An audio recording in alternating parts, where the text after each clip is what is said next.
Hi, my name is Bubba Smallage. I love marine life and living near Puget Sound is amazing for me. But when we pollute the water with toxic chemicals, it affects the whole ecosystem in this way. The pollutants get into the plankton and they multiply up the food chain until they get to the animals at the top, like orcas, sharks, and us. And we're the ones doing the pollution. So we're really polluting ourselves. We need to leave the fossil fuels in the ground and stop polluting the water, or it will devastate the ecosystem and pollute us as well. I'm going to hand it off to Iris.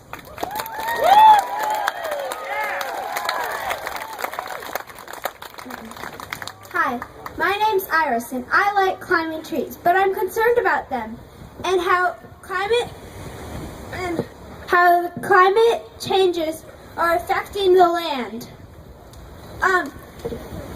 If we don't have trees, we don't have plants. If we don't have plants, we don't have food. If we don't have food, we don't have animals. And if we don't have animals, we don't have us. So I invite you to help me and my friends on our mission to plant 1 trillion trees by 2020.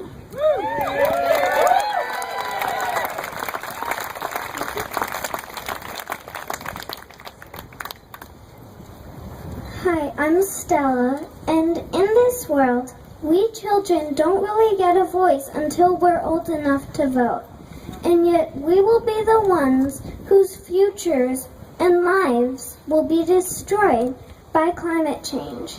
And I don't think that's fair, because already we are causing horrible things to happen.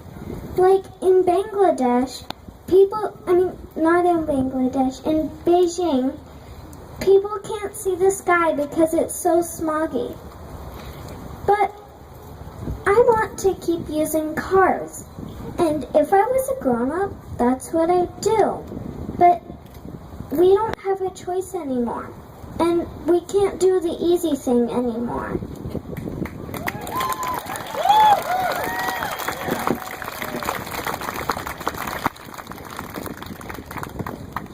Hello, my name is Gabriel Mandel, and I'm 11 years old. As you know, my friends and I are the Climate Justice Ambassadors, and we want you to look at our faces to remind you why we need to draw the line against fossil fuel exports in the Northwest. So, just this month, I started middle school. It's actually a pretty big milestone, if you think about it. The planet's going over a big milestone, too. Right now, we are over 400 parts per million of carbon in the atmosphere, when the safe level is 350. And we're already seeing the results of this. The global temperature has gone up 0.8 degrees Celsius, or 1.5 degrees Fahrenheit already, and these effects will only get worse as time goes on. If we wait until scientists tell us that to reach 350 parts per million, which I've already said is the safe level, then we are going to need a 6% a year decrease in fossil fuels, plus massive reforestation. But that's only if we had started in January. If we wait until 2020, when I'm going to be graduating high school, we'll need a 15% a year, plus the massive reforestation. And even then, that can take centuries instead of decades to get there. The fact is, we're going in the wrong direction. Fossil fuel emissions have been going up at 3% a year over the last decade. So, we're on the fossil fuel nightmare express, hurtling into a future we do not want, into a dark tunnel that will not end. To get off this train before it goes too far along the tracks, we have to stop Keystone XL.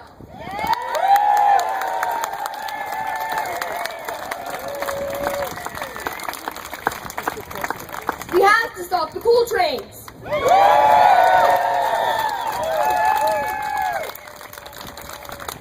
Yeah, but think about this for a second. The oil and gas industry wants 6 more huge pipelines. Corporate America, they want to fast track through deals, so-called trade deals, like the Trans-Pacific Partnership, or TPP, that will veto environmental laws.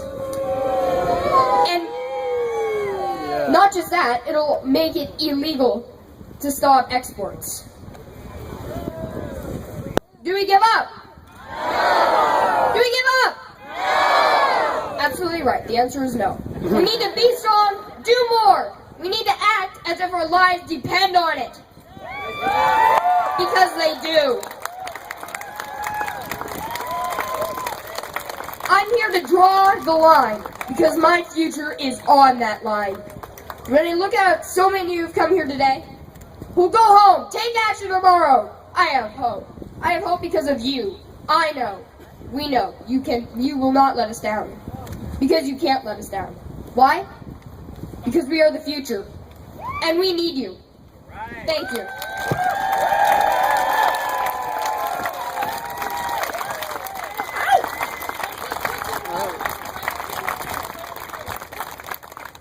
Let's do it one more time for the Climate Kids.